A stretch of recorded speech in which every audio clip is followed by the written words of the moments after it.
வாசுகி அம்மா மாதிரி ஒரு கேடுகட்ட ஜென்மத்துக்கு பதிலடி கொடுக்குறவங்களா யார் இருப்பாங்கன்னா கண்டிப்பாக ருக்மணி அம்மா தான் அப்படின்னு நீங்களாம் நினைக்கிறீங்கன்னா என்னோட சேனலுக்கு மறக்காமல் சப்போர்ட் பண்ணி ஆதரவு தெரிவிங்க. வாசுகி இவ்வளோ தூரம் வெளியே உட்காந்து பிடிவாதமாக இருக்கிறதுக்கு காரணம் நடிப்புன்னு நம்ம நினச்சாலுமே, ஆனால் உண்மையான காரணம் என்னென்னா ஒரு பெத்த மையம் பெத்த தாயை கேட்கக்கூடாத கேள்வி கேட்டுட்டான் அப்படின்ற மனவேதனையில தான் வெளியே உட்காந்துருக்காங்க.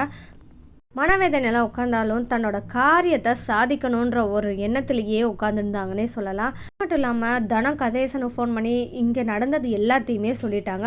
அப்போ உடனே கதிரேசன் சரி நம்ம அம்மாவை பார்க்க போவோம்னு சொல்லிட்டு ஓடோடி வர சமயத்தில் தான் பாவம் வாசுகி மயக்கம் கிறக்கத்தோட மயங்கி விழுந்துட்டாங்கன்னே சொல்லலாம். விழுகும்போது கதிரேசன் தாங்கி பிடிச்சிட்டு நான் பண்ணதெல்லாம் தப்புதாம்மா, என்னை மன்னிச்சிரு, ஒரு வார்த்தை ஏதோ கோபத்தில் வந்துருச்சு, அதனால நீ இவ்வளோ தூரத்துக்கு உட்காந்துருப்பியாம்மா அப்படின்னு சொல்லிட்டு மன்னிப்பும் கேட்குறாரு காலில் விழுந்து.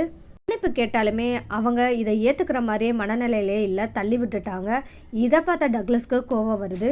அப்போ தான் டக்ளஸ் கேட்குறாரு, ஏன்க்கா அத்தனை பேர் முன்னாடி உன் பெத்த மையன் காரில் விழுந்து மன்னிப்பு கேட்குறான், நீ ஏன்க்கா இப்படி பண்ணுற அப்படின்னு சொல்லி கேட்குறாரு. இருந்தும் வாசுகி அதை காதலே வாங்கிக்கிறாம அராங்கித்தனமாகவே இருந்தாங்க. அந்த தருணத்துலேயும் கதிரேசன் என்னை மன்னிச்சிருமா, நான் இப்போ என்ன செய்யணும் அப்படின்னு சொல்லி கேட்குறாங்க.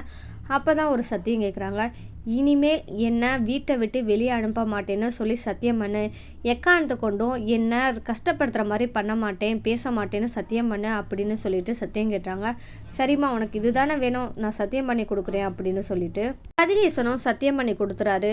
சரி வாமா போவோம் உள்ளே போவோம் அப்படின்னு சொல்லிட்டு மயக்கங்கிறக்கத்தோட எழுந்து உள்ளே போகிறாங்க வாசுகி. அந்த தருணத்தில் என்ன வேகம் வந்துச்சோ, இவ்வளோ தூரம் மயங்கி கிடந்தவங்க திடீர்னு அவங்களுக்கு எங்கிட்ட இந்த எனர்ஜி வந்துச்சுன்னே தெரியல. அந்த அளவுக்கு அவங்களோட ஆக்டிங் அவ்வளோ ஒரு இதாக இருந்துச்சு. ஏன்னா இந்த வாசுகி வெளியே உட்காந்துட்டு இருக்க சமயத்தில் தான் அங்கே தெருவில் இருக்கிறவங்க எல்லாம் பெத்த மையம் இப்படி பெத்த தாயவே வீட்டை விட்டு வெளியே அனுப்பலாமா அப்படின்னு சொல்லிட்டு கதிரேசனை திட்டிக்கிட்டு இருந்தவங்க இப்போ கதிரேசன் வந்து மன்னிப்பு கேட்டு தன்னை கூட்டிட்டு வீட்டுக்குள்ளே போனதுமே வாசுகி தன்னோட புத்தியை காமிச்சிட்டாங்கன்னே சொல்லலாம். மயக்கம் கறக்கத்தோட எழுந்து கதிரேசனோட வீட்டுக்குள்ளே போகிறவங்க திடீர்னு நின்றாங்க. திடீர்னு நின்றுட்டு ஒரு திரும்பினாங்க. தலையை முடிஞ்சுக்கிட்டு ஒரு திரும்பினோனையும் அங்கே இருக்கிறவங்களெல்லாம் பார்த்து இங்கே என்ன சர்க்கஸாக காமிக்கிறாங்க, போங்க அவங்கவுங்க வேலையை பார்த்துக்கிட்டு அப்படின்னு பேசிட்டாங்க. இதில் எங்கெங்க உண்மையான பாசம் இருக்குது? உண்மையாக சொல்லப்போனால் இது நடிப்புன்னு அந்த இடத்துல கூட தெரியலை கதிரேசனுக்கு. அந்த இடத்துல தான் மரகதம் வாசுகி எவ்வளோ தூரம் ஆக்டிங் போகிறாங்கன்னு பார்த்துக்கிட்டே இருக்காங்க. அதையும் பார்த்துட்டு ருக்மணி அம்மாவையும் பார்த்துக்கிறாங்க. ஏன்னா இது நாள் வரைக்கும் ருக்மணி அம்மா வாசுகியை பாவம்னு சொல்லிட்டு இருந்தாங்க.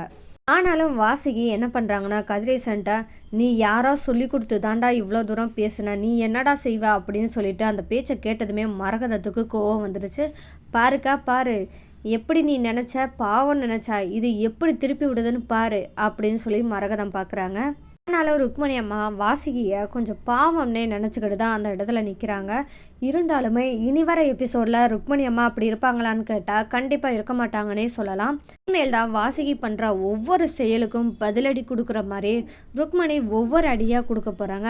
அந்த அடியில் கண்டிப்பாக வாசுகி திருந்துவாங்களான்னு கிடையாது, வீட்டை விட்டே வெளியே போகிற அளவுக்கு நடக்கவும் செய்யலாம். இந்த தருணத்துக்காக நீங்கள் காத்துக்கிட்டு இருக்கீங்கன்னா கண்டிப்பாக என் சேனலை மறக்காமல் சப்போர்ட் பண்ணி ஆதரவு தருவீங்க. இந்த வீடியோ பிடிச்சிருந்தா மறக்காமல் லைக் பண்ணுங்கள். என்னங்க ருக்மணி அம்மா தான் கேட்கணுமா பதிலடி கொடுக்கணுமா அப்படின்னு நீங்கள்லாம் நினைப்பீங்க. ஏன் தனம் கொடுக்க மாட்டாங்களா அப்படின்னு சொல்லிட்டு நீங்கள்லாம் கேட்பீங்க. ஆனால் கண்டிப்பாக தனம் எதிர்த்து பேச மாட்டாங்கன்னே சொல்லலாம். ஏன்னா அவங்களுக்கு வந்து ருக்மணி அம்மா மட்டும் முக்கியம் இல்லை, இப்போ கதிரேசனும் வாசுகியும் முக்கியன்ற அளவுக்கு தான் இப்போ நடந்துக்கிறாங்க. கண்டிப்பாக ஓரளவுக்கும் தனம் பொறுமையாக தான் இருப்பாங்க. ஆனால் எதிர்த்து பேச வேண்டிய சூழ்நிலை வந்துச்சா அவங்களும் எதிர்த்து பேசுகிறதுக்கான வாய்ப்பு அதிகமாகவே இருக்கும். அடுத்ததாக ராதிகா வாசுகிட்ட போய் பேசுகிறாங்க. அத்தை உங்கள் ஆக்டிங் பர்ஃபார்மன்ஸ்லாம் சூப்பராக இருந்துச்சு, நீங்கள் நினச்சதை சாதிச்சிட்டிங்க அத்தை அப்படின்னு சொல்லி ராதிகா சொல்கிறாங்க. முன்னாடி என்னோட வேதனையை பார்த்தா உனக்கு ஆக்டிங் மாதிரி தெரியுதா அப்படின்னு வாசுகி கேட்குறாங்க.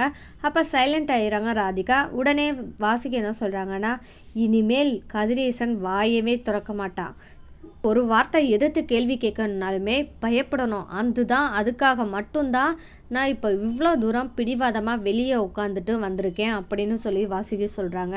இந்த மாதிரியான வாசுகியோட எண்ணத்துக்கும் திட்டத்துக்கும் பதிலடி கொடுக்குற மாதிரி தான் ருக்மணி அம்மா இனி வர எபிசோடில் நடந்துக்க போகிறாங்கன்னு சொல்லலாம். இந்த மாதிரியான சுவாரஸ்யமான நிகழ்வுகள்லாம் தெரிஞ்சுக்கணும் என்னோட சேனலுக்கு மறக்காமல் சப்போர்ட் பண்ணி ஆதரவு தெரிவிங்க. மீண்டும் சந்திப்போம்.